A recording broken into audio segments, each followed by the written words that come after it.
with time and with what, we buy, we have had portion distortion.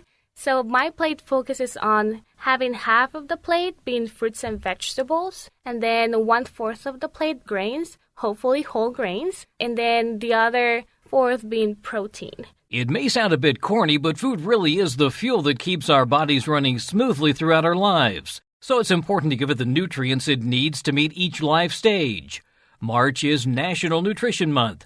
Each year, the Academy of Nutrition and Dietetics creates an annual campaign to help people learn about making informed foods choices and developing healthful eating and physical activity habits. This year's theme is Fuel for the Future and emphasizes eating with sustainability in mind.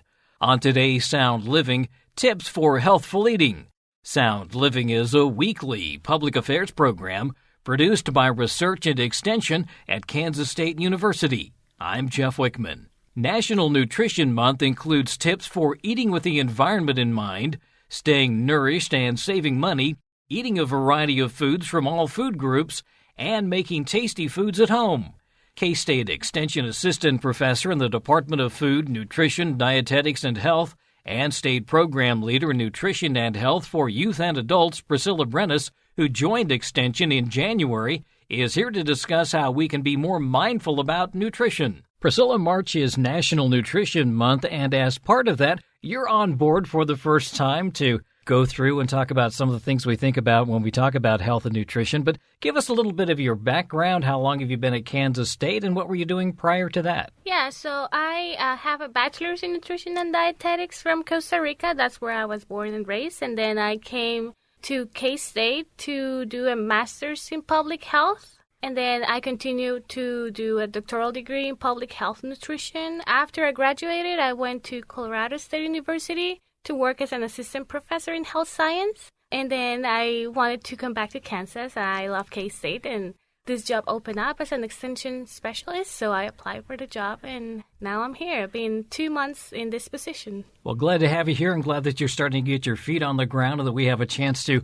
talk about this as being National Nutrition Month, because there's a lot of things we think about when it comes to nutrition, and really we're thinking about just eating healthy, but in a sense they're focusing this year a little bit more on fuel for the future. What are we talking about when we talk about fuel for the future? Yeah, we're talking about fuel for different things. So like fuel for our bodies. So like what we're doing now, like if we're breathing, if we're walking, and also for our bodies in terms of like for the future years when we are older than we are now. So what type of fuel are we putting in our bodies to make our bodies healthy? And also fuel for the future in terms of the environment. So how much energy or fuel is needed to transport foods. So the focus is on eating more local, because eating local foods requires less energy in transportation to get from the farm to the grocery store or the farmer's market or the consumer at the end. So that's fuel for the future. Some sustainability coming into play here in terms of how we can lower our carbon footprint? Absolutely. Lower our carbon footprint, not only with buying locally, but also focusing on having a clear path of what we're going to cook for that week, so like we can reduce food waste, because sometimes we buy, we think that we're going to use all these carrots and all this spinach or all these other fruits and vegetables, but we don't plan for it, so then we just forget them in the refrigerator and then we have to throw them away. So if we plan a little bit about what we're going to eat during that week, where we're going to feed our family, then we can reduce the food waste that we do at our houses. You talked about the fruits and vegetables, and that's really kind of the foundation for what we should be doing in terms of healthy eating. That's a big part of it, right? Yeah, absolutely. Fruits and vegetables help our immune system, fighting the flu, for example, or fighting other diseases. It helps reduce inflammation. So all these chronic diseases like diabetes, hypertension, cancer, even neurodegenerative diseases, they aggravate with inflammation. So if we eat more fruits and vegetables, that will give us good nutrition, good nutrients to fight that inflammation. It will be helpful, and it will also help our gut microbiota. That's a big topic right now, and how that actually decreases inflammation. If we eat good food and we feed our good microbiota, the inflammation will decrease and our bodies will be healthier. And this is a good time because we're starting to kind of come into that season where there's going to be an abundance of fruits and vegetables. Yeah, absolutely. One of the things that Nutrition Month focuses on is on buying the fruits that are in season. And here in Kansas, we may have access to fruits that other states may not. Like I learned about the pawpaw fruit or the American persimmon. So those are fruits that are some of the farmers may grow here in Kansas that it will be a good idea, just to try if you've never had one, because they might appear in your local farmer's market. And that's a great place to go, isn't it, is the farmer's market, because we were talking about, reducing the footprint. And gosh, not only do you reduce the footprint, but you're also helping your local economy as well. Absolutely. When we buy at farmers markets, we can also see where our food is coming from, because if we go to a big store, big supermarket, we don't know where those fruits and vegetables or that honey comes from. But when we go to the farmers market, we actually meet the people that are involved in growing these fruits, growing these vegetables, or even raising these animals for consumption, and we can have some relationship with them. Yeah, you can actually talk to them and ask them questions about how was it grown, when did you pick it, how fresh is this, and all of that. Yeah, absolutely. I was in the farmers market the other day, and I bought eggs, and the lady was really nice, and she told me that she picked those eggs, a few days ago, and she actually helped me pick some of the eggs for my carton. And also more people are starting to grow their own fruits and vegetables. Yeah, in Nutrition Month, one of the things that they want to focus on is on helping people learn about how to grow their own fruits and vegetables.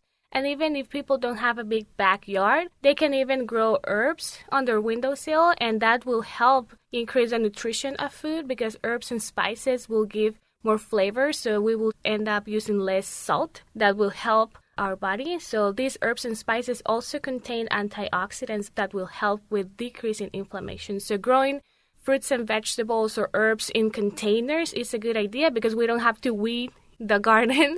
And we can have them contained, so maybe we may go to the farmer's market and they have plants that we can keep in the same containers, or maybe transplant to a bigger container. And that will help us have some of that fresh fruits and vegetables that we may want to get. Some of the other things that are kind of a focus for National Nutrition Month is just planning your meals and snacks, as you were talking about earlier. Yeah, planning our meals and snacks is good, because then we are not stressed about, the everyday. What are we going to eat today? Or what am I going to make for dinner? If we make a menu beforehand, then we know what is in our refrigerator, what is in our pantry, and what do we need to buy in order to make that meal. And one of the good things is that if we want to try a new meal and we plan for it, we can already have all the ingredients there, and we can involve children in the making of this new meal. We can also be more mindful. So it comes like the mindfulness, not only in planning the meal, but also being mindful in the ingredients that we're putting in the meal. Where if we went to the farmer's market, then what the farmers said about this particular food or how it was grown, and then having that in mind while we are preparing the meal, and also including, the children in it. And telling them about the foods and how they are prepared, because research shows that when we include children in the preparation and growing the fruits and vegetables, they are more likely to eat that meal. And also nice if you have a certain type of food that you really like, you can explain sometimes why this food is the way it is, why Mexican food is spicier than maybe some American food. Yeah, absolutely. One of the other things for this March Nutrition Month focuses on those traditional foods. So we have, maybe a recipe book that's from Mexican cuisine, or maybe a Native American cuisine. So we can try those recipes out and involve the children, involve other family members. And even if, you may not have children, but you can, go to your friend's potluck and bring this new food that maybe nobody has tried, and they can try it. And maybe this new food has more beans that are full of fiber, and people can try this new recipe of beans. Or maybe they have more whole grains, and whole grains will help with digestive health. You're kind of touching on some of the things that the My Plate touches on in terms of eating a variety of foods and really trying to maybe keep the protein a little bit smaller. Sometimes we tend to get large portions in the U.S., and portion size is something that we do need to keep an eye on. Yeah, absolutely. With time and with what we buy, we have had portion distortion. So My Plate focuses on having half of the plate being fruits and vegetables, and then 1/4 of the plate grains, hopefully whole grains, and then the other fourth being protein. So protein can be, beef, can be pork, can be chicken. If the person is vegetarian or vegan, that protein can come from other sources like tofu or maybe beans or peas or garbanzo beans or other plant proteins that can help. Sometimes we don't think about it because we're in the Midwest, but fish important. And where I'm kind of leading is the fact that not everything has to be fresh. There are fruits and vegetables that are either canned or frozen, the same with fish and those sorts of things. So we also need to make sure that we're keeping those in the diet as well. Yeah, absolutely. Because we're in Kansas in the Midwest, we don't have the same access to seafood or fresh fish. But we can actually get them frozen from the supermarket, and frozen is good, especially when we talk about maybe fruits and vegetables that are not in season and we want to get them. Frozen is a really good option because it still contains a lot of the nutrients that the fresh one holds. And if we cannot get fresh, then we will get frozen. If we cannot get frozen, then we will pick canned foods. And hopefully canned foods that are not very high in sugar or sodium. So now if we go to the supermarket, there are a lot of varieties of, like beans or carrots and other fruits that have different nutrient content. So being mindful on what we are buying. Some of these cans may be lower in sugar, maybe lower in sodium, so pick those out. And there's a lot of ways to prepare food. I know the slow cooker is popular. If you're kind of someone who's not around the house a lot, you can start something in the morning and eat when you get home. I know a lot of people are also turning to the air fryer right now. Yeah, absolutely. The air fryer is something I use a lot, actually, because it doesn't require a lot of oil or fat to put in the food. So sometimes you can put a lot of vegetables in it and it will roast them without the need of a lot of oil. Slow cookers, you can put some meat and a lot of vegetables in them and just, have it cooked throughout the day. And if you're at home, you're still, smelling all these good smells from food, and the anticipation will help you be more mindful about what you're eating, and you've been, anticipating eating this great meal. I think you kind of hit on something important there, being mindful about what we're eating. And that's maybe the underlying message here for National Nutrition Month is really think about the foods you're eating and the way they're being prepared and the way you're serving them to your family. Absolutely. Being mindful is a very important thing when we are eating.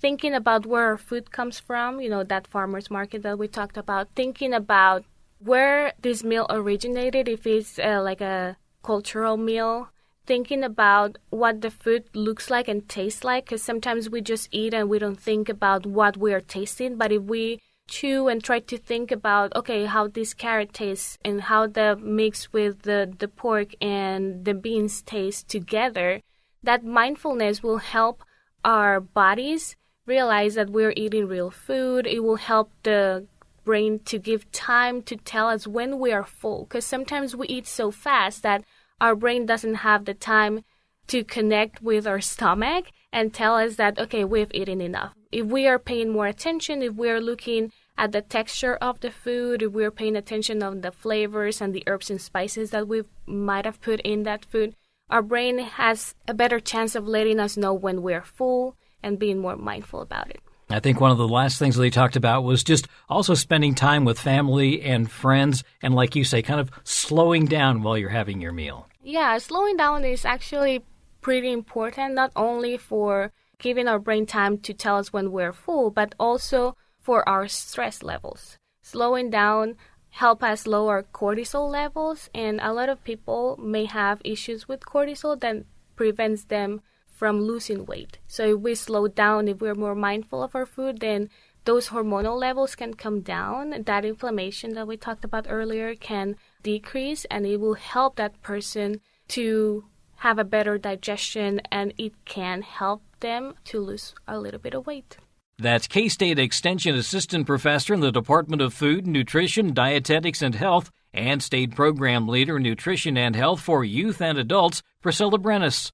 To learn more about healthy eating, contact your local Extension office. Sound Living is a weekly public affairs program produced by Research and Extension at Kansas State University. I'm Jeff Wichman, And this is the K-State Radio Network.